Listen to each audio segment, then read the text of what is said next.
With Highmark Blue Shield, you can see a mental health professional in 3 days or less to help you go from okay to great. Because what you have on the inside deserves to be seen. Because life. Highmark Blue Shield. Live at lunch. You are looking live. Live at lunch. Live at lunch with Ott and Hanny on 104.5 ESPN, Baton Rouge. What the hell's going on out here? Now, here's Jimmy Ott and Charles Hannegriff. Yeah, for some reason or another, you sound a little taller on radio. Is it live? Is it live? Is it live? From the DraftKings Sportsbook at the Queen Casino, downtown Baton Rouge. Welcome to the Monday edition of Live at Lunch. 104.5 ESPN Baton Rouge. Charles Hannegriff. Look who's back.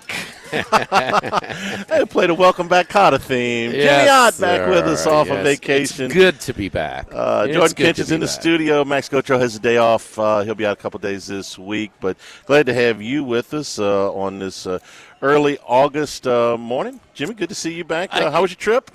Great. Yeah. As always, and great to be back. So it's football. So I see my buddy Tommy, the sportsbook manager over here at the Queen. He's like, "You back?" Yeah. So good to be back on the air. Good to be back over here at the Queen, and down the stretch run. And but and we're not in an MLB market, but it was kind of cool to be in an MLB market where they're all in, and the Padres certainly are. I went to a Monday night game against the Mets, sold out. Monday night, yeah. That's a tough one to sell out. Yeah. And and then they are aggressive buyers at the end, and it's also it's a season where we know what's happening. It's already gotten ugly. At the end of 2026, where the owners feel they need a salary cap, and the players certainly don't want to put the toothpaste back in a tube, because that would be a major concession. It's a wide open year to a degree. No, the Pirates and Rockies and some others, but it's it's. You tell me the Tigers are unbeatable? Who had the best record for a big stretch this season? Of course not. So the Mets are unbeatable? Hell no. So it's just and the Dodgers. I think that's the biggest one. The Dodgers are showing that they are a bit human, and because of it, that's good for the sport as far as guys like us to have some interest. Not just have it the Dodgers versus the field type of deal. They're very much in a real battle for the division. The Padres are interesting because they moved one of the top prospects in baseball at the trade deadline. Again. Leo DeVries is a top 5 overall prospect to switch hitting shortstop. He's only 18, but he's already at the top of everybody's list. And they moved him for the A's closer. That's the type of move that doesn't happen very often anymore, to move a prospect of that nature, especially for a relief pitcher. This guy does it. Yeah, they are in because you said, but should the Padres go all in? Well, they haven't been in the World Series since '98. Okay, if you don't do it now, what are you waiting for? The Dodgers aren't going to stop spending money anytime soon. Charlie, I'm getting a concession one day at Petco, and I see a victory parade, a championship parade. It's in black and white. From the PCL League. Oh, gosh. you get it? Yeah, I do. Okay, they hungry. Yeah. And since the Chargers left, they're even more. That's their team. Yeah. That's their team. Yeah.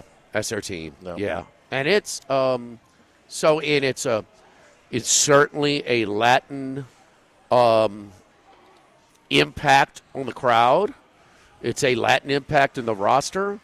And it's their team, man. So it's they got every chance in the world to win the whole thing. They really do. They got to have a break here and there. But do you think so? I do. Just because it just till they get there. The one last year when they have Game 4, and in the playoffs with the resources that the Dodgers have, are basically throwing openers. Yeah, it's amazing. They threw a guy who was going to go throw 2 innings. He had an ERA of about 7, and they just threw. A handful of middle relievers, and they don't score. I mean, you got to win there. You had that one to win. They're good enough to win. Whether they will or not, I don't know.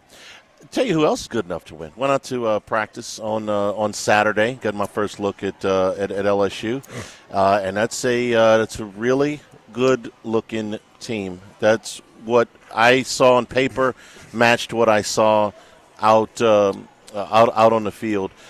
There, you know what struck me the first thing, Jimmy, when they go out, the first group, then the second group, I start counting up the number of starts that go out there with that second unit, okay? And just a second, now these depth charts are, going to change up a little bit. But you look out on defense, and you got guys like Patrick Payton and Jacoby and Guillory and Bernard Gooden that have all started somewhere between 10 and 30 games in their lives. Jamari Butler from Nebraska, who's got about 20 starts. Then you get into the secondary, and whoever loses out in the safety battle, which I think is going to be Jordan Gilbert, is going to bring about 24 starts to the second unit. And on the offensive line, you got a couple of guys that have started games that might not start games, like a Paul Mubenga. At wide receiver, you've got probably somewhere in the vicinity of 40 to 50 starts of guys that are not currently in the starting lineup. 10 more from your backup quarterback. I add the whole thing up, and it's somewhere around 120 to 140 starts for players that are not right this second in the starting lineup. So this is a deep team. The offensive line, they got work to do. Okay, the defensive line is really good. They got 8 guys that can play, and right now they're, at least what I saw on Saturday, they're really ahead of that group. Okay, so and they should be. They're much more experienced. You mentioned the defensive front. Yeah. What about all these new offensive linemen? Do they look like SEC caliber offensive linemen? I like Weston Davis at the right tackle an awful lot. He had a very good day on Saturday. I like Tyree Adams at the left tackle. I think that the center. Where are those two guys from? Those are both recruits. Those guys were okay. freshmen on last year's team. They didn't transfer in. I think that Josh Thompson is okay at right guard. I think that Cohen Eccles has a chance to beat him out at some point in the season. I like the center. The center, is another guy that you brought in with plenty of time from Virginia Tech. So Braylon Moore is going to be fine. That left guard position, I think Chester's a better guard than he was a center, but he's got some work to do. I think there's some players there in the two deeps. I'm not ready to call out, and I think Eccles is a guy that could make a move. So I thought LSU was going to be tackle to tackle all these transfers. Well, you have 2 transfers that are in the starting lineup: the center and the right guard. From Virginia Tech and Northwestern.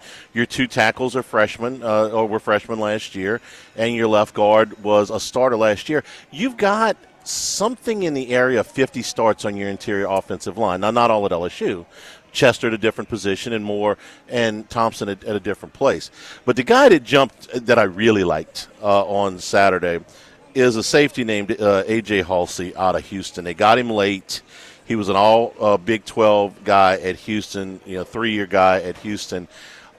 He's not in the starting lineup yet. I mean, they're moving him in with the ones. He's going to be. He's one of these guys that plays downhill, real physical player. And Jimmy, you remember when they used to say about Dalton Hilliard, he'd buy his pants 4 sizes too big in the waist so he could get his thighs in them? Classes with him. Yeah. My man's thighs were just Go look at stupid. this kid. Go look at this kid. He's built like that. A safety? A safety. He's 220 pounds, and he's got thighs the size of his. So maybe for a safety, but not Dalton, because that wouldn't be good. You got to look at this guy. This guy's got huge thighs. Is my point. Okay, he's got huge legs. 5'9", 5'10". This kid's listed at 6 feet. He's probably a little short of that. I would say he's probably 5'10 and a half. But he's just physically, and you can tell the way he goes to the ball. Liked what I saw to him. Well, I don't have to see one play to know one thing. Was Houston great last year? They struggled a little bit early and got it kind of going a little bit in the second half of the season. Well, they were first better. year, Charlie inherited. Yeah. They weren't good. No, they weren't good. They got better as the season went along, probably because of Fritz. When you make all conference teams, when you're no good, that's you're a good sign. I came away impressed with him. I like him an awful lot. And I like P.J. Woodland. I liked what I saw out of him in his second year. A little bit more physicality out of him. So a lot of good, a lot of work to do. You got 4 weeks to the opener. Don't miss a minute because there's plenty going on. Plenty going on out there. Saints had a big scrimmage yesterday. They worked 125 plays yesterday. That's an awful lot for an NFL scrimmage. Yeah. Saw all of the quarterbacks, so they are off today. I think I'm going to be a lot more positive about the Saints this year. Okay. Because are they challenging for anything? No. Okay. They got a shot to get a high pick. Yeah, they do. Yeah, got a shot. They do. We know Loomis really. Does Loomis really? Is that his approach? No, he's trying to. I mean, one of the first, second, or third worst record in the league. He might be out of a job, right? Other places. Some of his offseason moves. Yeah. Did he look like he was ready to tank? No. He got kind of thrown in. The car thing was a surprise to him. He didn't help push that. They didn't want that. And that's probably the biggest thing that I've heard. And you correct me if I'm wrong. I'm just back fresh in town, but their early returns on this kid's not going to be the starter ahead of Rattler to start off. If they were playing a game this week, Rattler would start, and I think there's probably a real good chance he's going to start the opener. Or that's what I'm saying. Yeah. That's what it's starting to look like. I'm looking for guys that can make this team, that can be contributors on this team that we didn't necessarily know or could realistically expect to make this team, that can be real contributors moving forward. Guys like Danny Stutzman, the fourth-round linebacker out of Oklahoma, who's had a really good camp. Do I expect him to be a star this year? No, but do I expect him to be a guy who could become a starter maybe in year two, or if there's an injury this year, maybe. The Louisville corner, Quincy Riley, is another one who's made some plays in camp. Guys like that, it's like, okay, that's players you can look at down the line. Maybe they're going to work out. Maybe they will give you something. I had some hopes for Devin Neal as a running back when they came in. He's been pretty quiet, and Kendre Miller has been even quieter, even though he's managed to stay on the field for the first 2 weeks. So just give me some stuff I can build on. If I can get a couple of draft picks outside of the first one, in the lineup, okay, that's a step in the right direction. That's what I'm hoping for. I do hear people talk about the Saints too, and it just from outside of the Louisiana media. And, maybe, they'll get to a point where, they lose enough games and then they start sort of tank mode and be in position to draft a Manning to come back home to New Orleans. I love hearing that. That would be funny because we both know that ain't happening. And it's certainly, I would be shocked if it happens if Manning is even in next year's draft to begin with. So, yes, that's a real long shot. I don't. Here's my question: why is it that people are demanding that somebody in the Saints organization step up and say we're rebuilding? I don't need them to tell me that. It's a bummer to hear that from your leadership. Show me. They're showing me that they're rebuilding. Didn't trade any draft choices. Didn't make any crazy contract extensions with the exception of Jawan Johnson. Didn't make any big splashes in free agency that where you go, man, was that way out of bounds. And they've got 3 rookie quarterbacks, essentially. You got 3 guys that are in years 1, 2, and 3, but essentially none of them have really played. And you got a new coach and a completely new staff. That's rebuilding. Call it whatever you want. That's rebuilding. Yes. Okay. But the general manager who's trying to, and he's told this to contacts of mine, he wants to correct this. He does. Yes, okay? I've heard that. He doesn't want this slide on the way out to be part, to be such a big part of his legacy. Sure. And that's fine. It's some pride, but that's not in the best interest of the organization. That's not. And he's been forced into this. So however they got there, they got there. A surprise retirement, a surprise injury, a second surprise retirement with Tyrann Mathieu the day before camp. And I know you'll want to talk about that later because I know how you feel about him as a player. The best. Yeah, while you're going, Mathieu retires and Sandberg passes away. I know you're going to want to say some things about that later on. But, they're in that rebuilding. So Take the they take the can't, small they, games. They can't deny it. So No. Here at the Queen, beautiful screen over here, man. I'm still looking forward to football season. Well, it's not real football, but it is guys in NFL uniforms playing, and they have lines on them. And some people will say, "My gosh, your level of degenerativeness is really an issue here." Well, there's also it's information based. And it is a lot of these lines, and if you do a lot of research, and I've got, and some of our contributors that they have better success with preseason because they dig into it. It takes some work, but we'll certainly try and do our share as well. And listen, tread lightly, of course, but this is something you can attack. I mean, is draft something you can attack? Yes. It's information-based. So, is. man, with some of these teams, and John Harbaugh's ridiculous run, and some of the others. And, this is one, the new coaches. And will the Saints, and will they be in a spot where they are trying harder than their opponents at these preseason results and trying to build some sort of positive, some positive reinforcement to, try and – because they know they're in an uphill battle. It's real. It is real. And it's a legitimate quarterback competition. They have been rotating all three of those guys. Now, they're going to have to stop doing that here pretty soon and pick two and go. But it's been a true rotation on all three of those guys. Is that right? Equal reps? Okay. Maybe not 100% equal, but they're not like giving one guy – 4 snaps at the end of practice. But we're going to have the games on. We're going to have the games on over here. It's a summer sports. We got the FedEx, playoffs that are coming in golf. We've got, you name it. We've got WNBA has always been big. How about Caitlin Clark's team went 5 in a row without her? I know that. I didn't know that. Huh? I didn't know that. How about that, Charlie? That's pretty good. 5 in a row without her, so a little bit of everything, and we are creeping toward week 0 in college football, and also, so this is our bridge. This is this is not even an appetizer. It's a little bit of the chef's hors d'oeuvre. Mm-hmm. That little bitty morsel that he gives you before you even order your appetizers and get your drink order, whatever. But anyway, we're glad to have it over here, and glad to have some. And Major League Baseball is in some fun races right now. There's a seeding, and teams are making it on. The Milwaukee Brewers, of all teams, they're the best team in baseball, and the second best the last 2 months. Billy the Marlin's going crazy in Miami. The Miami Marlins sweep the Yankees for the first time in history, and that's just and yes, the Yankees, they're a poor fundamental team.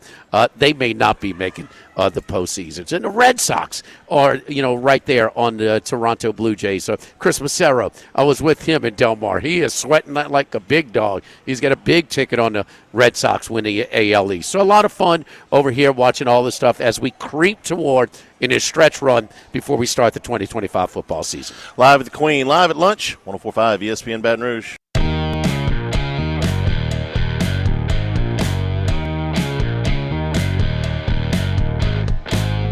Live at lunch with Ott and Hanny from the Queen Casino on 104.5 ESPN Baton Rouge.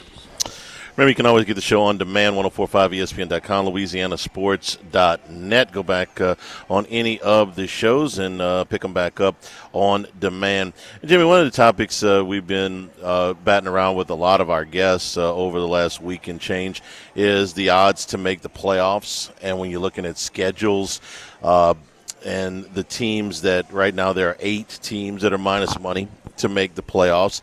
LSU is even money to make the playoffs. And when we get the AP poll out a little bit later this week, is Ohio State going to be number one? They're the number one team as far as odds to make the playoffs, but I think Penn State's going to be number one. And they're number 3 in the odds to make the playoffs behind Ohio State and Texas, who the top 2 favorites to make the playoffs square off in week number 1. And then you have LSU and Clemson, who are 2 of the top 10, who square off in week number 1. Now, looking at this, and you've done some work on flights and things like that about the Big Ten schedule. Yeah, doing a lot on the Big Ten. So what Ohio State, Penn State, and Oregon all in the top 6 to make it out of the out of the Big Ten. But you got to scroll down a pretty good way before you get to team number 4, and maybe that clear drop off in the Big Ten is after 3 and not 4 this year. I still put Michigan in there, Charlie. In the 4. I've got 4 quadrants. I've got Michigan in the 4, but they're not equal. But no, they're not equal. This year, I have Penn State and Ohio State in the top, and then I got then your B group is Oregon and Michigan, and Michigan might be a little bit of a reach. I get it because of their freshmen, but Charlie, their schedule is really. It's not tough. I think they're the 4th best team. Is that a playoff? Is it a playoff team because of the schedule? They could be. They could be. They got a few of these kind of flip games that are, that at Oklahoma would be tricky. It's going to be Underwood's first road start. It's a very early start. Yeah, we know that angle. Mm-hmm. So because of that, and that line has already decreased because of sharp action. They were over a field goal favorite. It's under a field goal now in Norman because of that angle. But Michigan, they're all in. Okay, they had some. They got the national championship. That only increases their budget. Gets their boosters excited, and they had their championship hangover last year, and they had their year. After Harbaugh's not back, but I do think they'll be a little bit closer to normal this past year. And then they had no passing game, 0. And so even though you have a freshman starting, and because the Fresno State transfer, Mikey Keene, I just don't think where he's. They want to pay what they're paying for. Yeah, sure. Period. A $12 million backup. Yeah, so. Their schedule's just not as tough. They decided with their league a few years ago they could keep the series they want. Penn State and Michigan said, hell with it. No, we're not going to play each other anymore. So they play Ohio State out of the Big 4, and that's it. They played Oregon last year. They don't play them this year.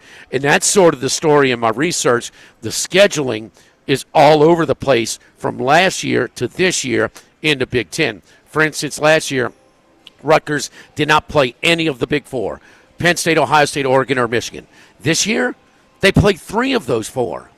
I mean, like the SEC, everybody's playing the same people, just playing home and away. But then the third quadrant I have is Illinois, Indiana, USC, Iowa, and I included Nebraska.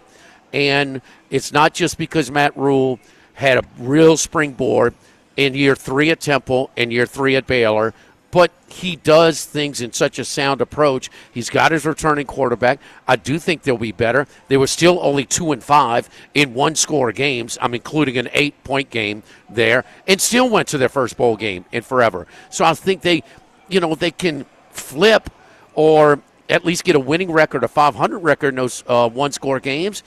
I think they should be included. And then the others, Rutgers, Washington, Wisconsin, Maryland, Minnesota, Michigan State, UCLA, Purdue, and Northwestern. Purdue and Northwestern really bad this year. Michigan, that's one of the road games. They're going to play in Wrigley Field.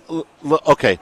And I wanted to back up on maybe Michigan. Soldier Field. I wanted to back up on Michigan for a second because they do play 6 road games, okay? Counting that one at Wrigley. That's okay. Let's throw that one out. 6 games away from Ann Arbor, which is a lot for a team of that magnitude. Usually you're higher than 6 home games. And if they go 9-3, where you're talking about a lighter schedule, is a 9-3 Big Ten team, Michigan, a playoff team. The 3 9-3 teams out of the SEC, they're not supposed to be. That's correct. They're not supposed to be, but they probably will be. Well, you want to talk about raising hell from the rooftops. But they kept Alabama out last night. And last night. Alabama, Ole Miss, and South Carolina. I know, but Bama's the big one. Bama is the big one. Michigan is given that. If they can keep Bama out, they can keep Michigan out if it falls that way. It also depends. Are you going to get a second ACC team in the way you did last year? I don't know that the Big 12 has got 2 teams that I think can get there. So maybe 9-3, and this is going to be the Big Ten and the SEC are both going to fight. Is there a 9-3 team that can get into the playoffs? Charlie, the two road games that are because listen, at Maryland's going to be no problem. We know Northwestern are going to have more fans there. Okay, I mean, by the 10th game of the year, Northwestern will have 25 people in the stands that are pulling for them. I mean, they're awful. I mean, and they just either they want to step up their game. None of them can't win games. It's just a lot of games at away Michigan from home. State. I know it's a rivalry game. Jonathan Smith is doing it, but it's at a snail's pace. Okay, and the two that could be tricky is at USC and at Nebraska. Now those can be tricky, especially with a true freshman at quarterback. What'd you say the updated line is in Norman? When they two, something like Oklahoma that. 2? Yeah. Okay, so inside the field goal. Okay. Don't forget our friends at Legacy Title. Chad Reynolds, Legacy Title for all of your real estate closings, 296-0060. Full-service title company servicing all of South Louisiana. Fast, friendly, professional services, which you get every time you dial 296-0060. Chad Reynolds in Legacy Title, full-service title company servicing all of Baton Rouge. And again, buying, building, refinancing, nobody chooses but you. Choose Chad Reynolds, Legacy Title, 296-0060. Live at the DraftKings Sportsbook, live at lunch, 104.5 ESPN Baton Rouge.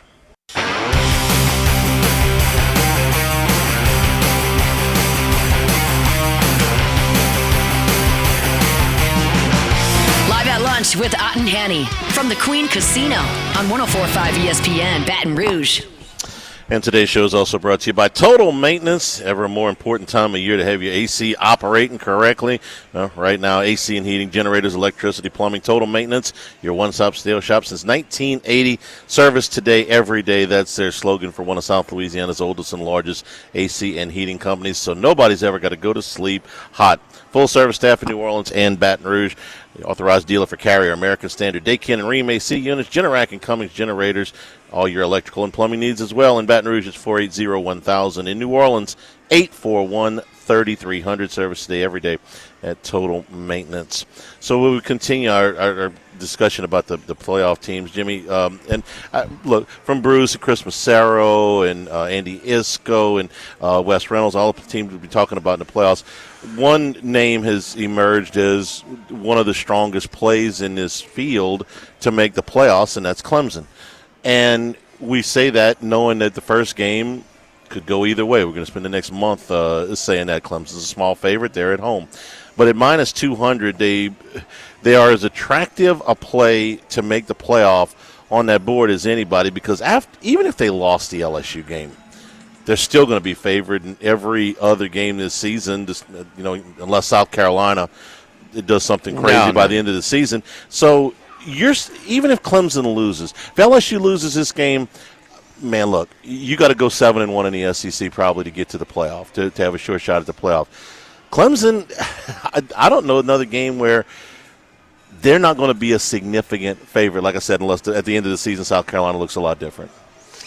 So this is as good a play. Talked to my Clemson and if buddy, they win, my goodness. One of my Clemson buddies yesterday, and they think it's all set up. You know, a talented, seasoned quarterback that's returning, off of a productive year. They think that defensive front. I mean, all the pundits. I mean, all the preseason magazines. Got the. Are trying to compare the defensive front to 2018. Please, you can't have that conversation till you see some of the results. And I mean, please, I mean, they were facing tougher competition in 2018, and it's just those guys. Last year, they were the worst yards per carry defense in 25 years. So you can't tell me everybody's coming back and you expect them to just be that much better. Now, one guy was a little bit injured. You got another transfer, but damn, I mean, you got to be better than that. The other thing is they think it's the best offensive line that Dabo's had, including all of those. Are they as good at wide receiver? No, maybe not as good as they've ever been in the Dabo era, but they're good. They do think that they don't have a great running back. To me, you got a good offensive line, your running game should be there. You got a good offensive line, and you got a good quarterback that will keep you honest. They got a ton of starts on the offensive line. Ton. It's 4 seniors and a junior. Yeah, ton. That's a great combination. But Charlie, when you get on the road, I mean, can they lose LSU? They can. Okay. Sure. Yeah. They can lose at Georgia Tech. Georgia Tech's good. Georgia Tech got so much better from the beginning. They weren't terrible at the beginning of the season. By the end of the season, they played the doors off of Georgia. They lost, but they should have won. That's as good a game as they have played against Georgia in a decade, at least. Yeah. Should have won. Yes, they should have won. So, yes, they could lose. Well, Georgia Tech's going to be better. Haynes King again. Yeah. The coach is good. He is. The coach saved his job and has a winning record against ranked opponents. The coach the coach won it on an interim basis by beating 22-point favorites. That season. One was North Carolina, and I think the other one was Pitt. I think both were ranked at the time on an interim basis. They said, no, this guy's got the job. And then Haynes King took it another. They were good last year. They were. They were really, really good. They're going to be better. All right. Okay. But Clemson's a favorite there. But the favorite in all 12 games. But less than a touchdown. They might be favored by over a touchdown. If they beat LSU, they would be favored by over a touchdown. They probably will be favored over a touchdown. Clemson's going to be public, dude. Okay. I mean, especially they beat LSU in that game, that high-profile game at North Carolina. We don't know what they're going to have. We don't think they're going to be good, but damn, if they don't block and tackle better, I mean, I'm sorry, that's a game that at Louisville. New coach at North Carolina. I don't know if you heard. Yeah, I've heard at Louisville. Louisville beat the doors off of them last year. Yeah. In Death Valley. So Louisville and at South Carolina. Of course so that's 5 games that aren't gimmies. Michigan has less than that. Now Michigan's not as good as Clemson. We think. We don't know how good Underwood's going to be. He'll probably be inconsistent, like most talented true freshmen are. But those are 5 games that, I mean, we think all of those games, they could be double-digit favorites, minus LSU. All of them. They could be. Now, does that mean that they're going to win them all? But you go on the road, those are tough, man. Those are tough. So, experienced offensive line, experienced quarterback. These type of things usually temper the impact or the intimidation factor of playing on the road.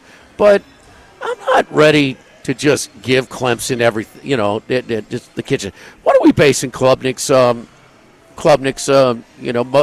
had a lot of production, but what was his most memorable performances that say, man, this guy's having a good day against a quality opponent? The ACC South Carolina, maybe? No, that was a low-scoring game. The ACC championship game and Texas for sure. Yeah, the Texas game was that's our massive. last impression. Okay, but he was, and with another year of starting, that was his first year as a full-time starter, first full season as a full-time starter. So we know he was highly recruited out of Texas, but we'll see. We'll see. I'm not ready to just. Dabo will tell everybody at ACC Media Days, we got everybody back. His words, we got everybody back. And he's all about, like, we are developing guys and we're keeping guys. And you know what? Part of that has some substance to it. To have the guys on your campus instead of leaning on the transfers and trying to build the cohesion that way. Oh, it's how you draw it up if you can keep them around. Especially with the offensive line. This is a real. Those are with the year Auburn went undefeated. 10. They returned. The Campbell tackle year to tackle. Or the 13 year where they lost in the championship game. I forget which one it was. I think it was a Campbell year. Okay. It was a Campbell year. 5 out of 5 on the offensive line. Yeah. So that part of it is they are set up for a special year. Yeah, they're set up. I mean, and they could lose to LSU and still make the playoff a lot easier than LSU could lose to them because of what's left on the schedule. Going out watching on Saturday, my main concern, this is not going to come as a galloping shock to anybody, is that is a very deep LSU defensive line that is a very experienced LSU defensive line, and they got after the LSU offensive line pretty good Saturday. It was one day, and they're not even in full pads. They're in helmets and and that's LSU's biggest challenge. Yeah, so to LSU get that offensive line up to speed and with some kind of continuity against what is a very talented and experienced defensive front for Clemson is the big challenge. If you played them in November, I might feel differently. It might be by that time LSU's offensive line is going to have a whole lot more continuity and a whole lot more stability than they're going to have in game number 1. But this is when you got to play this game, and you got to do it on the road. I will tell you this, though. If LSU puts Barry and Brown on one side and Chris Hilton on the other side, I think anybody that tries to play single high on them is going to have a problem because they can stretch the field, and we see them making a difference. It should help. It should alleviate some of the pressure on LSU's offensive line if they can't come up and stack those boxes, because these kids have over-the-top speed. We saw Brown again on Saturday, and it's like, okay, you're going to have to play too high when both of these kids are in the game, or you're really flirting with trouble. So that is one thing I do like. That's fine. That's part of it, but you got to acknowledge the matchup here too. And they have one defensive back that's way better than anybody else they got, and that's Terrell. Okay. And you know his brother who got drafted by the Falcons, and he's so much better than everybody. It's an easy read for Nussmeier. Go the other way. Yeah, I mean, why would you attack him when you know? Is it balanced with LSU's receiving core? Very much. Okay. Very much. So that's the matchup they have. But are you worried about your protection with all of these new pieces in a first live action in a tough place to play? And, we can debate how tough it is. I've seen when Clemson loses games at home, and we're talking about with lesser talented teams, we're talking about the last 5 years or so, it seems like some kind of fluke is happening. It seems like Spencer Rattler is having a good day or something like that. It seems that Lenoris Sellers had a couple of, remember that run he had? I do. It was unbelievable. But they missing short field goals against Florida State, or they have a turn over the goal line. That's a tough place to play. But that's the biggest matchup, and because of it, I'm looking for a lot of quick stuff to help the offensive line. Quick stuff absolutely away from Terrell. Yeah. If they came to me and said, okay, we got our number one defensive back, we're going to put him on LSU's most dangerous receiver, who are you going to put him on? I'd have to think about it. I really would. We watched Nick Anderson on Saturday. This guy had double-digit touchdowns for Oklahoma 2 years ago. He's big. He's fast. He's not quite as fast as the other two, but he's fast. I don't really know. I don't know that has a clear-cut answer right now. I could make a case for multiple guys where the most dangerous weapon for LSU. So new defensive coordinator coming in, Tom Allen coming in from Penn State. That's another kind of punch for Clemson, saying, "Hey, we're here. They spent plenty of money to get. They got him from the preseason number one team. Yes, yeah. Okay, so he's going to come in. Well, if it's such an easy read for an experienced quarterback, well, they make mixed coverages and play some zone and kind of, look like they're giving cushion and can break on that first move and things like that. So I would expect some type of tricky things like that too. If, say a lot of time talking about Clemson. We do. It's going to be a good one, though. I'm looking forward to it. It's going to be fun. Don't forget our friends at Total. The biggest thing, Charlie, yes. I mean, I had to get acclimated again. I went out. Where in the weather? I went out and did some yard work yesterday. Yeah. Almost died. I mean, it was a struggle. Let me just say, it was a struggle, man. And I don't mind doing yard work normally, but listen, it's hot, Jack. Call my man, Lucas Ragusa, and his great team over at Total Maintenance, 480-1000. 480-1000. Same-day service means nobody goes to sleep hot. Could you imagine?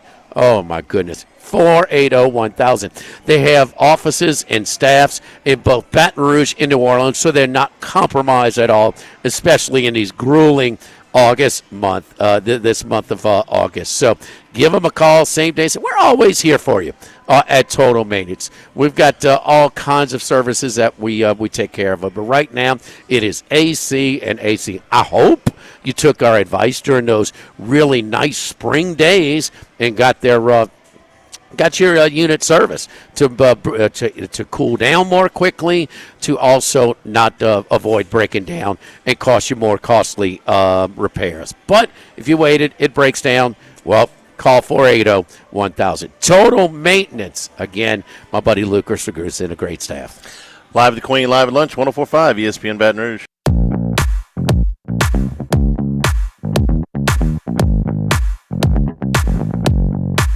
Live at lunch with Ott and Hanny from the Queen Casino on 104.5 ESPN Baton Rouge. We return here at the Queen live at lunch. LSU's Monday practice is in the books. Brian Kelly meeting with the media. There's an update already at LouisianaSports.net. There'll be more coming up here as the guys get out of the press conference. Aaron Anderson absent again today. Kelly talked a little bit about this, said that they had done another MRI. They had done another bone scan. Everything looks fine. They just sat him out one more day. He's going to return to practice, they think, on Wednesday. He was out there with a sleeve on Saturday. So it is not that same injury that kind of limited him his first year at LSU back in 23, but they're going to hold him for the time being until at least on Wednesday. Kelly also said tomorrow's the first day that they are, into their sixth practice. Put the pads on, so it'll all be real starting tomorrow. Tackle for the first time, and they will scrimmage on Saturdays and Wednesdays. Wednesday they're going to go 2 hours. That'll be the first full practice. It's an interesting strategy that they've taken this year, and so far it appears to be working, that most of the soft tissue injuries that they got were in the first week of camp, so they've scaled that back. The first practice was only about an hour. The one we saw on Saturday was about an hour and 35 minutes or so, and they've really kind of worked in this acclimation period to keep them out of trouble. Done that down at Saints camp, too. It seems to have paid some dividends. Once again reiterated that Braylon Moore is LSU's starting center. The competition at guards is between DJ Chester, Paul Mubenga, Cohen Eccles, and Josh Thompson. Chester and Thompson are running with the ones right now. I'm telling you, I like Eccles. I think that there's a chance for him to make a move. Maybe not by the opener, but I'm kind of high on him, like what I've seen so far. And kudos to the guys for going out to the Baton Rouge Food Bank yesterday. Kelly said they moved 30,000 pounds of food yesterday. Let's give it a little bit back, Jimmy. Nice of them to do that. It's important. You'll have more at LSUsports.net here on at the end of practice today. So that's where we at. And we have, when we come back from the top of the hour, the coaches poll is out. And we have Big Game James or Big Name? Well, I'm just going to say it's not who we thought it was going to be. Big name, big game. Yeah. Huh? We got the preseason top 25. There's some surprises in here.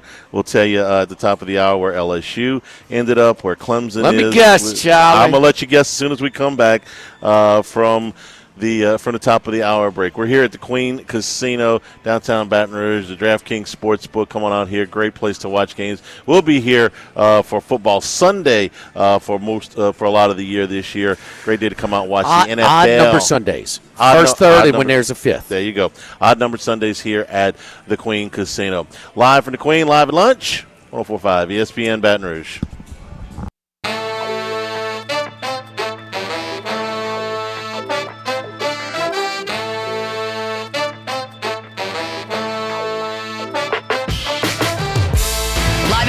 With Ott and Hanny from the Queen Casino on 104.5 ESPN Baton Rouge.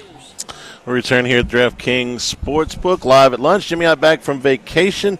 Max is out today. Jordan Kitchen's back in the studio. It's assignment, Charlie. It's on assignment. You want assignment? Yes. Okay. MLB trip. MLB trip and a little horse racing. Horse racing. Ooh, like controversy in horse racing. Have you caught on? Yes, I've seen some of that. Yeah, for sure. All right, the coaches poll is out. Top 25. You have not seen it yet. This just came out in the last segment, so you want to take a shot. I already teased that it's not who we thought it was going to be, which we thought it was going to be Penn State. Or the AP poll, but this is the corollary. Who do you think is the? Well, I said it earlier. I thought that Penn State. I did too. So I mean, I've just heard so much, and this is their best team. This is his best roster. I'm not an Aller guy, okay, because I saw him have his opportunity for his second year full-time starting spike, and it was minimal, and so. I think that they've got a really good offensive line. Both of those backs decided to come back. Their defense is still going to be good, and even with losing the Giants rookie, they're just going to be favored in all 12 of their games. And they not at Ohio State. They'll be underdog there. But they play 3 Rena wins. Come on, James Franklin. You knew that. But, the number 1 team in the country is an underdog in their opening game. Yeah. On the road. I ought to pretty much give it away for you. It ain't LSU. So, if you're an underdog in the first game, you're the number 1 team in the country. Well, they got the first pick next year in the draft, right? The stars at night are big and bright. Hook 'em horns, deep baby. in the heart of Texas. They are number 1. Ohio State is number 2. Penn State 3. Pretty close and Penn State's number 3. First place votes. 28 for Texas, Ohio State with 20, Penn State with 14, and there were 2 other schools that got first place votes, multiple first place votes, Georgia and Clemson. As we go further down in this thing, we were talking with Bruce on Friday and Chris as well about how last year you could take prop bets, Georgia and Ohio State against the field. You don't really see too much of that this year. There's a lot more of a range of teams that could win this whole thing. So it's Texas followed by Ohio State followed by Penn State. I'll say Clemson 4. Georgia 4. Wow. With 3 first place votes. I think Georgia might have a look, but the schedule's easy. Well, I mean, Texas does go there, and what about their non-conference schedule? Oh, the non-conference schedule is light, yeah. So who are they going to be underdog against? Nobody. No, they had those 3 really, really hard road games last year. Okay. All of those games are in Athens this year, and they'll be favored in all 3 of them. And Ole Miss isn't as good. And Ole Miss is not is not as good. I agree there. Who's their other non-conference? Well, Georgia Tech's a non-conference game, harder than usual. Okay, and play that game in the Benz Dome. But no, their road games in the league. Mississippi State's a layup. They'll beat Auburn. I don't think they're going to run any problems at Tennessee. Number 5, Notre Dame, coming off the championship game. Appearance from a year ago, and also changing quarterbacks. But that's a little bit of a surprise to me that Notre Dame comes in ahead of Clemson and Oregon at number 5. But I would have put Notre Dame right behind them. Yeah. Notre Dame at 5, Clemson at 6. They got 2 first-place votes. Oregon at 7, Alabama 8, LSU 9, and Miami 10. Also high for Miami, I thought. Depends on how much faith you got in Carson. Oregon's got a very easy schedule. In the Big 4, they're one of the Big 4 in the Big 10, okay? They play their toughest non-conference game is Oregon State. Ain't what they used to be. So who's got a hard schedule? I mean, we're talking a lot about easy schedule. Who's got a hard? Well, these are why some of the teams at the top. I mean, if you're Texas, Alabama. I think Alabama's got they got several games. I could see them losing. Well, they do have to go to they You do know, have to go to LSU and Athens. Tennessee at home, but they go to Auburn, they go to Athens. No, they're gonna probably win both of these games, but 2 of their 4 non-conference games are power opponents. They play Florida State and Wisconsin. They'll probably win both of those games. At Florida State, you know, is going to be that quarterback's first road start. They go to South Carolina. That's a little tricky. bit tough too. Yeah. Get into the second 10. Arizona State off the big year a year ago. Cam Scadaboo got hurt Giants camp yesterday, by the way. But Levitt is back, and a lot of that team is back. They're 11. Non-traditional power after they have a really, let's see how Arizona State, if we get a little bounce between them and Indiana. Did you say they were you want to put SMU in there too? Yes. Although they're SMU's got more. They're built more for sustainability. Well, shake the 3 of them up in a hat because they're all in the second 10. Arizona State, SMU, and Indiana. SMU played nobody last year. They played nobody. Yeah, and when they got They played Louisville was their one tough game. No, they played close in a championship game against Clemson. Okay, They're supposed to win that. Well, they didn't. Well, they fell way behind and they had stormed back, and then Clemson it's a 5-yard field goal. But did you think they played? They impressed you in that game? No, but I think Did they impress you in the Happy Valley? Definitely not there. Okay. Although they had their chances early in the game to kind of take an early lead, if I'm remembering right. Makes me realize that they ain't ready for they're not ready for that yet.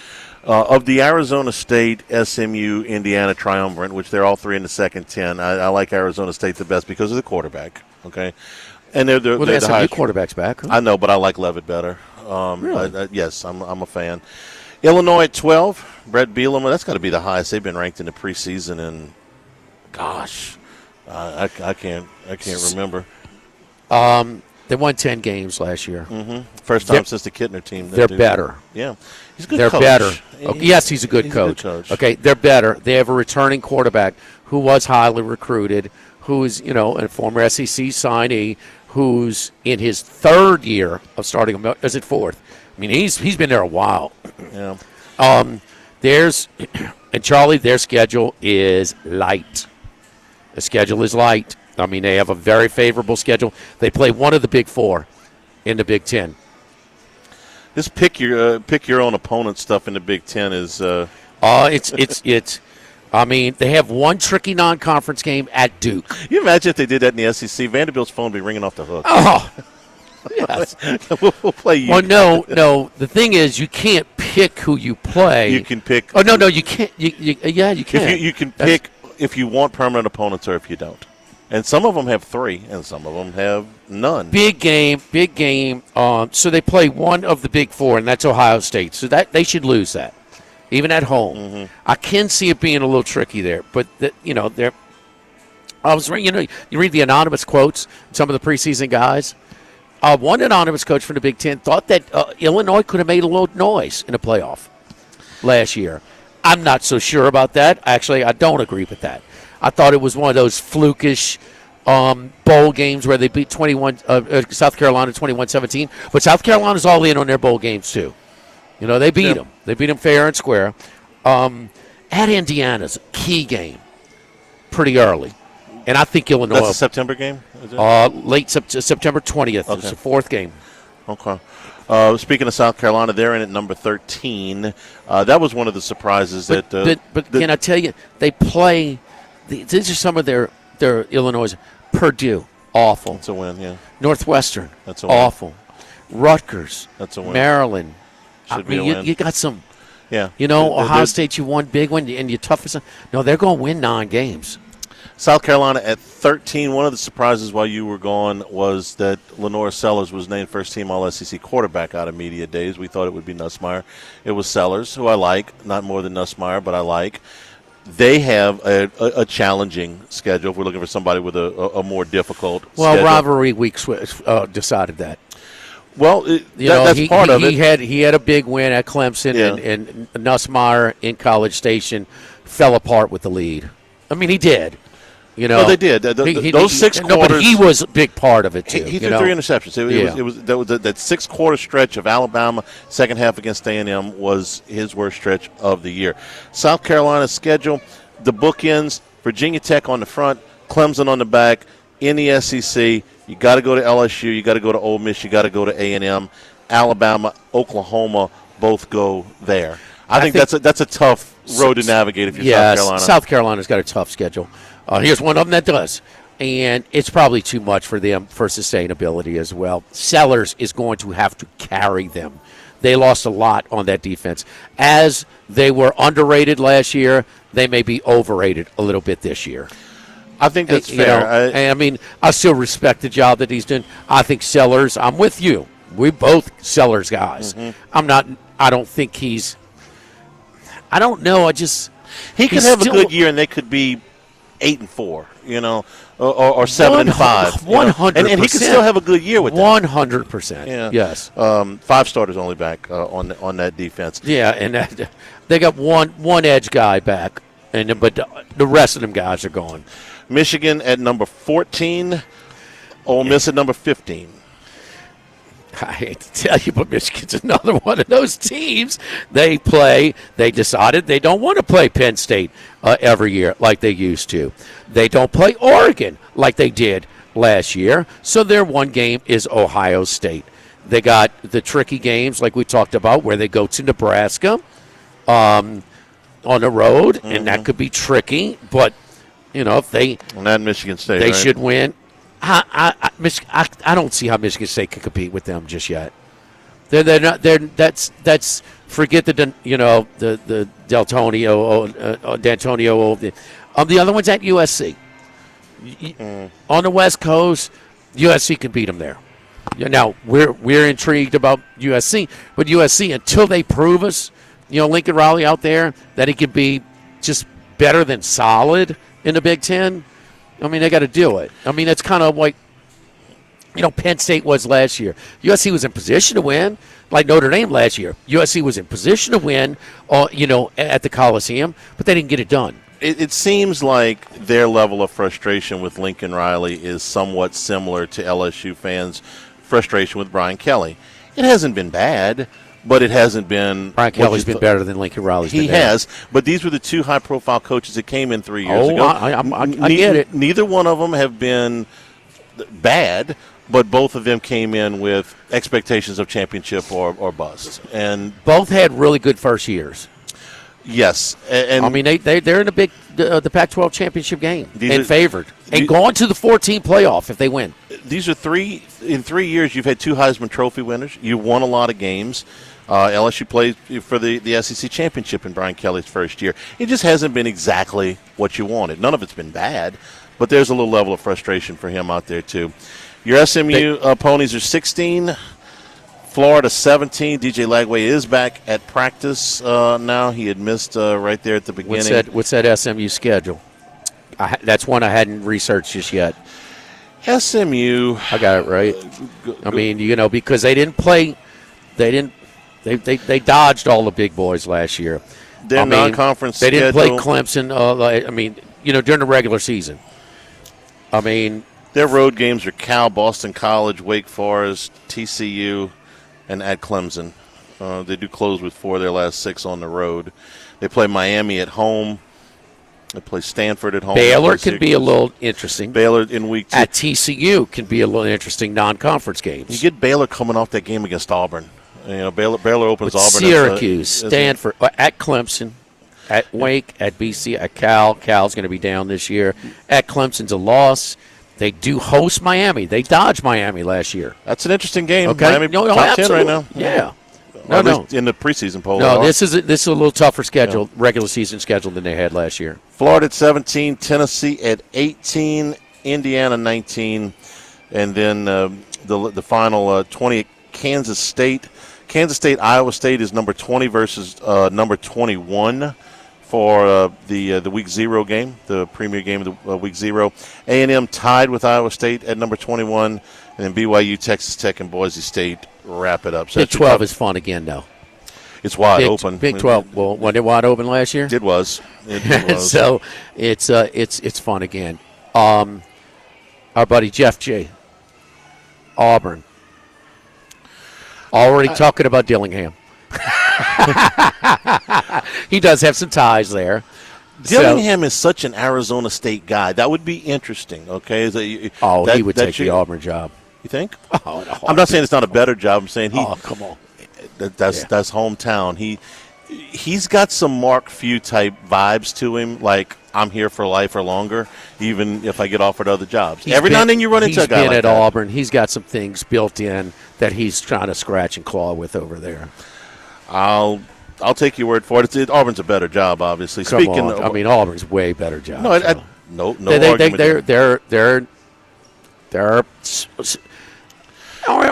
Aren't they suffering to a degree? It's not all of this, but they dealt with that dude, in the same state for a while. Yeah. And it is widened the gap. Alabama's always considered a little bit stronger, but Auburn beat them 7 years in a row at one time. That's in our lifetime. That's Tommy Tuberville. Yeah. He beat them 7 straight. They got enough votes to be number 32 in the pre-conference poll, preseason poll. And DeBoer's is certainly no lock to kind of turn it, to get it to their liking. You may be right. It's the chalk that you would take a job like that. Just every now and then you get a Chris Peterson. Certainly he turned down better jobs in Boise State until he finally took one. He knows he's going. What do we know of the future of the Big 12? We don't. And that's a good point. Take the schools out of it and just talk about the leagues. You're getting that SEC revenue. Yeah. What's their percentage that their Auburn's athletic budgets going to football? Let me present this side of the argument. If you go to Auburn, what's going to happen? You're going to get fired. It's just a matter of what year. Let's just say this. You're going to get fired. He's offered the job. You got Arizona State. I got Auburn. Okay. I'm not telling you he's not going to take the job. I'm just saying I can make an argument. You're getting a big plus money. Yeah. You're getting a big plus. I get the hometown discount, and you go to Auburn, you're going to get fired. Year 3, year 4, year 5, you're going to get fired. He can stay at Arizona State for life or longer. That's my point. Well, I got back home in Louisiana yesterday, man. I made that Louisiana rice, that parboiled rice. Did it with some grilled chicken breasts and a little hoisin sauce that I have, man. You talk with some vegetables. It is really, really good. I got it ready to go and to just put it in the microwave. That's why you can make a bunch of it and just put it in little Ziploc bags. You can, if you're going to eat it in the next few days, you put it in the refrigerator. Just put it in the microwave. If not, you're going to be later. You can put them in the in the freezer and just reheat them. The microwave with the wet heat always helps. I got it because it's beans night over at the Odd House today. So I'm trying to get back into South Louisiana routine. Discover the benefits and the versatility of Supreme's long grain parboiled rice. That means it absorbs flavor well, making a perfect choice for your next jambalaya gravy dish, red beans and rice, and it's good for you, packed with nutrients. Similar to our brown rice, versatile, delicious. It's a long grain rice. It's firm. It's clean. It is the perfect complement to every meal. My favorite, the parboiled rice from Supreme Rice. Yeah, the Louisiana Restaurant Association had their showcase in New Orleans this weekend. Supreme Rice was a big hit. Who's the star of the show? Fadanky. Good Lord. At the LRA showcase in New Orleans, Supreme Rice making their appearance there. Live at the Queen, live at lunch, 104.5 ESPN Baton Rouge.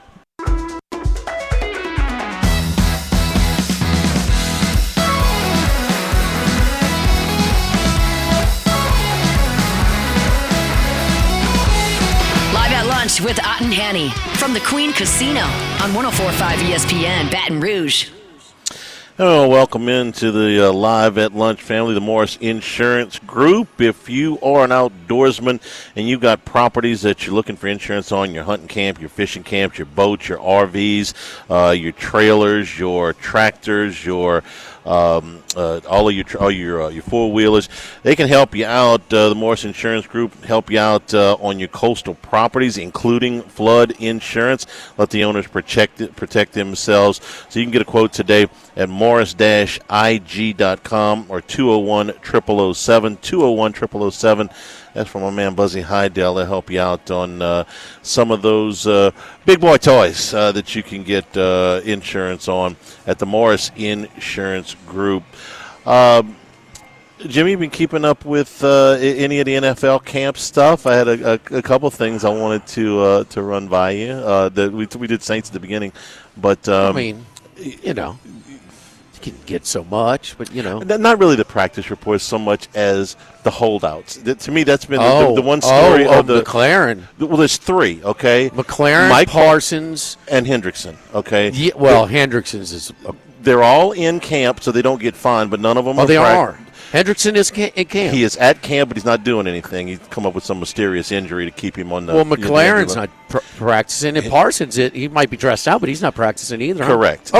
Okay. I'm making sure. They're all in there, so they don't get fined because you can't waive the fines anymore. You are required to fine them, and they're required to pay it. In the old days, you could just waive that, but they're not doing it. So, which one of these things? McLaren asked for a trade, and they're like, no. Parsons asked for a trade. They're like, no. Hendrickson's been in this fight for a year, easy. So, of the three, man, they're all great players. Yes. I think McLaren might be the least talented in. I just think there's a lot more. There's a lot more receivers that can do what he can do than defensive players at the position where Parsons and Hendrickson are that can do what they can do. Is that fair? Yes, it is. The thing is, though, with McLaren is Washington looks so much different without him. They were going through this thing, and Noah Brown, who's the other starter, hasn't been in camp either. He's been, but because of an injury, not because of anything else. They brought Deebo Samuel in, but Deebo Samuel is going to be so much more effective if they have McLaren that is their down the field threat. He has been productive. You put his numbers up. No. Washington was terrible for a long time. You put his numbers up there, they're there. But there are more people that could. I respect him, but I got to be fair. I respect him being a 1,000-yard receiver with trash thrown to him. He's not made by Jaden Daniels, and Daniels is great. But there is a case. There's there a chance that Daniels can kind of have. He could maybe lift a mediocre group of weapons. There's a chance, but he's done it. No, as respect, I get it. But then, come on, man, how many receivers? You got your choice. How many receivers you going to take ahead of McLaren? 10, and 8, something like that. You're not taking 8 or 10 guys ahead of Hendrickson and Parsons at their position. No argument. Okay, so that's all. Hendrickson, look, Cincinnati had a lousy defense last year with him. And it's not like they loaded up on free agents. They got to have any defensive help that they can get. And he has done it. I thought he was just a product of the guys around him. Maybe not getting under much attention at the Saints. Wrong. I mean, he's been great. Yeah. He's been great. He's been healthy. He's been productive. He's been great. And if they're going to make a run, Joe Burrow can't do it all himself. He's proven that. But damn, the biggest thing there is all the ownerships. The biggest head scratcher I think is the Bengals on this. The biggest head scratcher. They got to have him. They got a chance. Can Washington win without McLaren? They can. There's a chance, Daniels. I want McLaren too, if I'm a Washington fan. Okay. Can the Cowboys win without Parsons? They might not win without. They can't win with him. Yeah. Burrow can win, and he's the most important piece. So it's just the Bengals.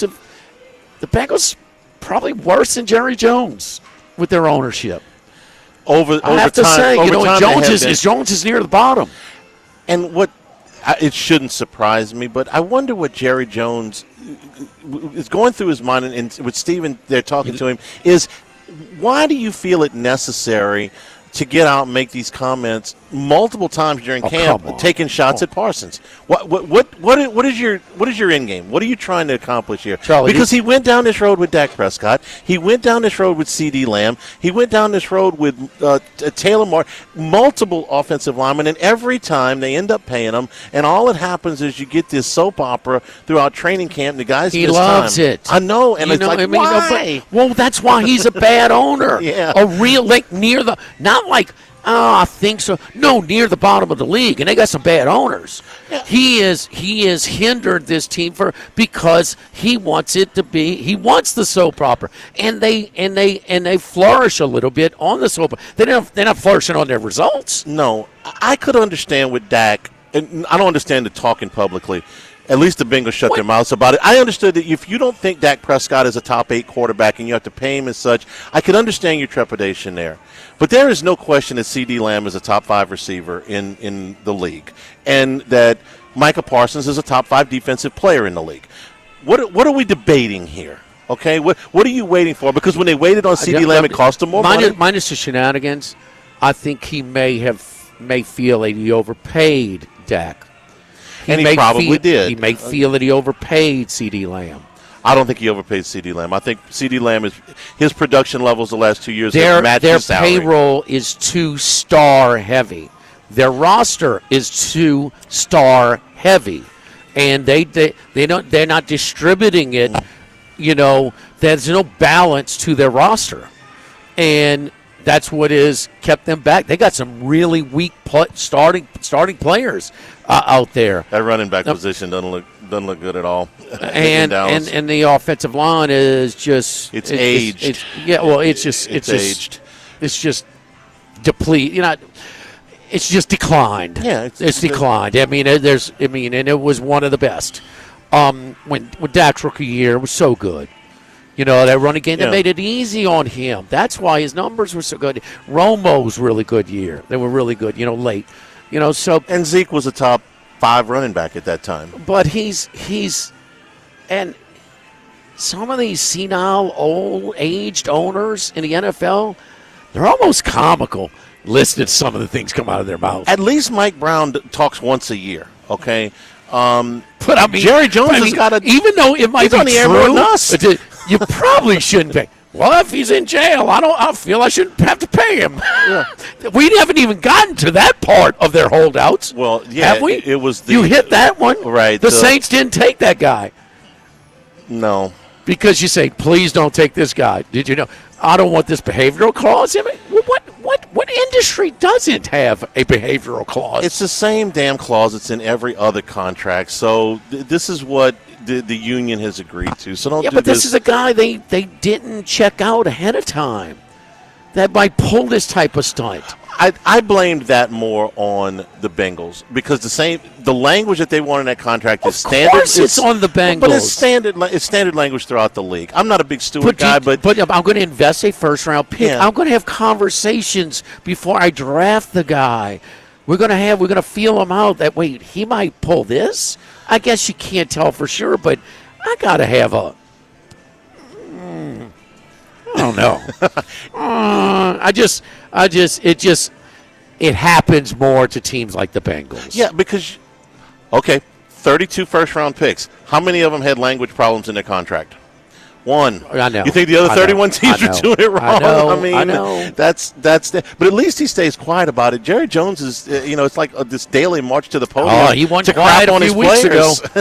Well, I get it, but what benefit you possibly have to get into a public verbal sparring match with one of your best players? It really doesn't matter, Charlie. You're telling them what you think of them when they don't. And Mike Brown wants to bring it to the final end. They always do.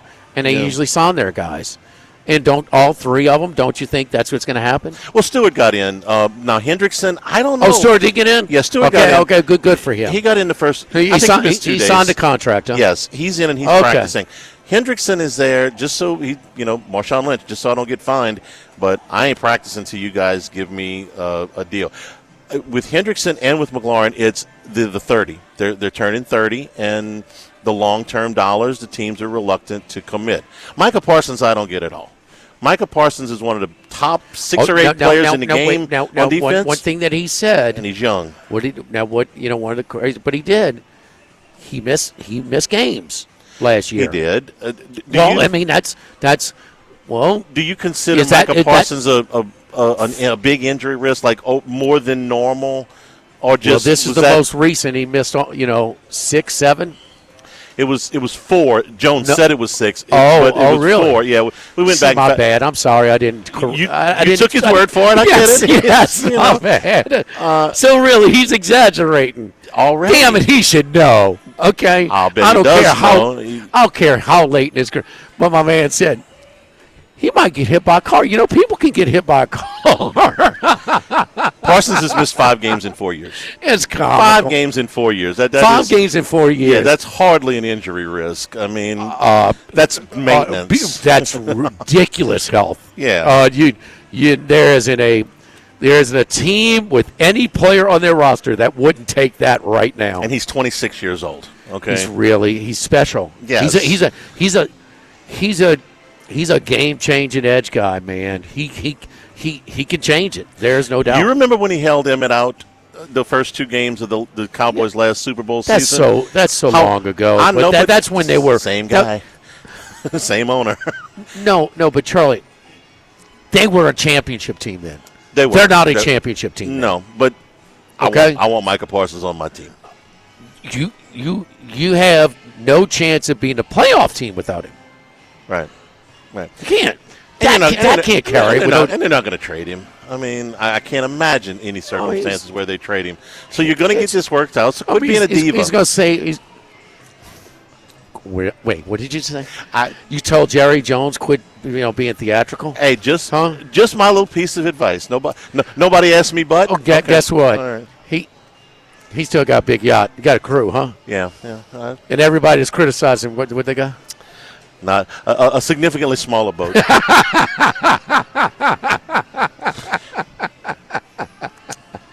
Jerry wins doesn't mean he's not wrong here.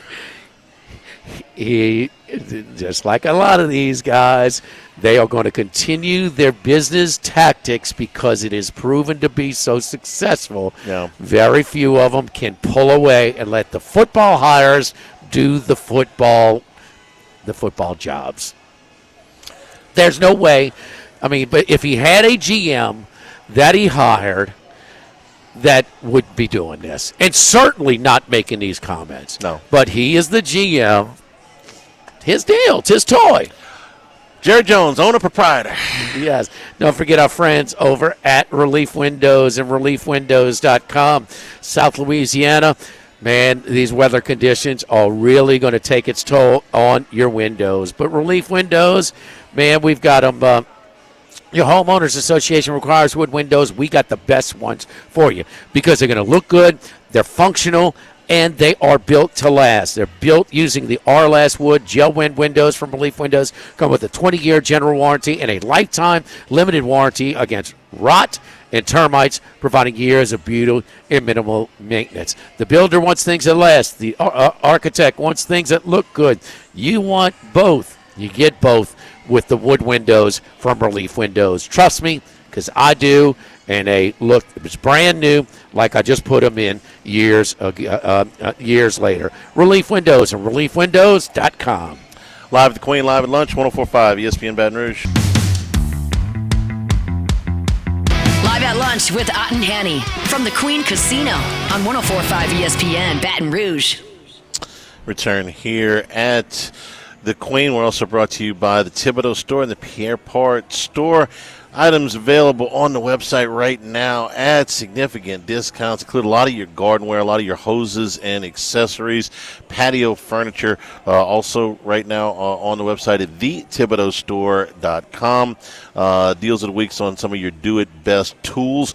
Lots of power tools and hand tools available for you, too. Same-day pickup on a number of these items. And, of course, you need lumber delivered. You can do that out of their sister property, the Pierre Part Store. 900 St. Patrick Highway in Thibodeau, open till 5:30 p.m. daily. All your hardware needs and some expert instruction as well if you are doing some of these projects yourself. Go to thethibodeaustore.com. So LSU's final practice before they put the full pads on is in the books. Nice write-up at LouisianaSports.net. Both Hunt and Matt were out at practice today. Looks like the offense got a little bit back from Saturday's drills where the defense kind of had the edge. I was out there to see that firsthand. Guess who had an interception this morning? Old Harold Perkins. got Nussmeier in the flat this morning. Thought he looked good. Where's he playing? Outside. It's outside? It's a star. He was outside. He's in coverage a little bit, but yeah, he's outside. That's okay. He's outside. That's okay. My man can run. My man can run. Okay, my man can run. Listen, you wait till the end of the show or close to. You waited this long to tell me? It's not new information. I mean, he's been at the Star since. Well, I've been out of pocket, that's bro. true. Okay. Okay. Yes, he's outside. He's outside. That's not exciting. Yeah, it's where he's supposed to be. Don't shrug your shoulders. He's supposed to be. I know that. Yeah, okay. Well, no kidding. And he was in coverage in this play. That's okay, yeah. but him come. If I don't know if he's going to be in coverage or if he's coming off that edge, that sure doesn't being in the middle. Right, being in coverage, and all those defensive line we were talking about earlier in the show. I mean, you're going to have a real rotation. Along that defensive front. You're going to be able to keep fresh legs up there. This kid Bernard Gooden, who they got late in the transfer process, about 270 pounds, okay? Could he come in and play 50 snaps a game? No, he's not big enough. That man got a motor, though. Can he come in and give you 12, 15 snaps a game where you're starting to wear on people and you're rotating these guys in and out? Yes, absolutely. When you add Perkins' pass rush ability to those guys that they've got up front, I mean, Patrick Payton, my goodness, this guy was an all-conference player at Florida State. So that's what I like. I like that they're going to be able to throw fresh legs at you. So they're going to be able to rush the passer. They got a good one from Florida State and Florida? South Florida. Gooden was. Oh yeah, they got Jack Pyburn from Florida. Yeah, more of a run stuffer than a pass rusher, but yeah. Well, you said Florida State. You meant Patrick Payton, the other end. Right. So you got, but why you say South Florida? South Florida too? Yes, the interior. So South Florida, Florida State, and Florida. Yep. 2 ends and a tackle. The dude from Florida kind of. Pyburn. He had a good game against us, huh? Yeah, he's a nasty old cuss, man. He'll knock you in the dirt. Little weeks in him. Yeah, he got a little attitude, got a little edge to him. Yeah. I wouldn't call him a great pass rusher, but he's a physical guy up there. I mean, it's another guy. He may not be out there with the ones. He has been at times, but he may not be out there with the ones on in the first game. Could easily be Relaford and Payton on those days. Relaford looked good. I liked what I saw out of him on Saturday. They got defensive linemen and they got wide receivers in large quantities. How's the guy from Oklahoma look? He was hurt last year. Had a real productive year in 24. 23, rather. I'm sorry. Saturday was the first practice we got to see him because he wasn't there Wednesday, and oh, really? They were off on Friday. He will go up and make a play on the ball. He's 6'4". He's not the thickest guy. He's about 205, 210 pounds. But he will go up. He went over Delane to make a really nice play on he kind of high-pointed the ball on a nice throw from Nussmeier. I like him. I like him. Not quite as fast as the other two cats. Who was throwing to him close. 2 years ago? At Oklahoma 2 years ago was, oh, gosh. Rattler was gone by that time. Murray was gone by that. Williams was gone by that. Who took over for Caleb Williams? Is it Jackson Arnold? Jackson Arnold's freshman year? Yeah, they kind of nudged Dylan Gabriel out. Yeah. It was Jackson Arnold, I believe. What, Dylan Gabriel didn't play that year? Dylan Gabriel played. Gosh, he was at Oregon for 3 years. This was 23. So Caleb Williams took a. It was Jackson Arnold's freshman year. Jackson Arnold. The freshman Jackson year. Arnold. Yeah. And that's pretty good. Yeah. So more information, LouisianaSports.net. Those guys doing a nice job keeping us up to date on the practices we can't get to. Don't forget our friends over at Workbox and WorkboxLLC.com. With a commitment to excellence, we provide products for all of your on-site needs. The containers, you can use them for office, residential, commercial. You can customize them to anything you like. With more than 25 years of experience in the industry, we're a capable provider for all of your storage container needs. Customized containers for all types of applications. Yes, we can do this for you for rent or for sale. You got some land in your back of your house. One of my buddies has some land and has his Workbox kind of storage shed that he customized and kind of made it to his likings, where he can do some things with it. So our expanded coverage as well with our New Orleans a new second location all the way from the Gulf Coast to New Orleans through Baton Rouge to Lafayette and Lake Charles. Martin Padial Jr., Martin Sr., Hannah, Brandy, Chris, the great staff over at Workbox. Workbox Services, workboxllc.com, 343-4886. Live at the Queen, live at lunch, 104.5 ESPN Baton Rouge.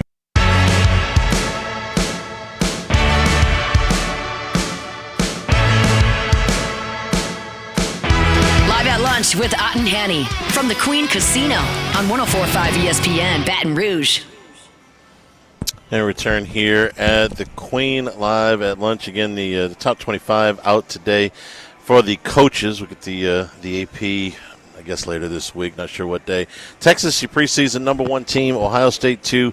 Penn State 3. Georgia 4. Notre Dame 5. Clemson 6. And LSU at number 9. Clemson did get 2 first-place votes in this thing. It was a pretty close between the top 3 in total points. Texas, then Ohio State, then Penn State. Charlie, got a few picks at Otterlock's returns today on Matt's show and also at LouisianaSports.net. But I got to tell them, got to sneak preview them because I think they're going to move. All of these are showing where these are the more popular picks. Yeah. Sorry, got a little chalky coming back, but kind of that's where we are right now with some of these hot teams with the Marlins. But we know the Marlins are the second best team in the last 2 months. They just swept the Yankees. But Alcantara has been better the last few starts. Took him a few. He was really, really rough. He's going against the Astros. They are free-falling, and they have a weak pitcher going today. So the Marlins minus $1.36 over here at the Queen. I think that's going to go up. Phillies-Mets parlay is plus 128 over here at the Queen. Boston -1 is minus 116, and the Brewers minus 1.5 on the road at Atlanta plus 112. Marlins against the Astros is a 5:40 game, and everything else. Nope, Mets start at 6:10. Yeah, Tuesday. Everybody's in the evening unless a makeup. Thanks to the folks here at the Queen for being our hosts today. We're good to have you back. We're looking forward to spending a lot of time this season here watching games. Good. We're going to have our odd-numbered football Sundays here at the Queen on Sunday mornings at 10 o'clock. Best screens anywhere to be able to watch these games. Get them all on Saturdays and Sundays. We've got a long August where you can come out and watch Major League Baseball. You can come out and watch some of the preseason action. The Saints' first preseason game is this Sunday. Got a true quarterback battle going on right now. You can catch that. The DraftKings Sportsbook, fantastic. Bar right behind it. And a terrific atmosphere over here at the Queen. Certainly do enjoy ourselves. Tomorrow we will be at Doe's Eat Place on Government Street in Mid-City. So until then, for Jimmy Ott, for Jordan Kinch is back in the studio. I'm Charles Hanniger saying thank you and good afternoon. Stay tuned for Hunt Palmer on 104.5 ESPN Baton Rouge.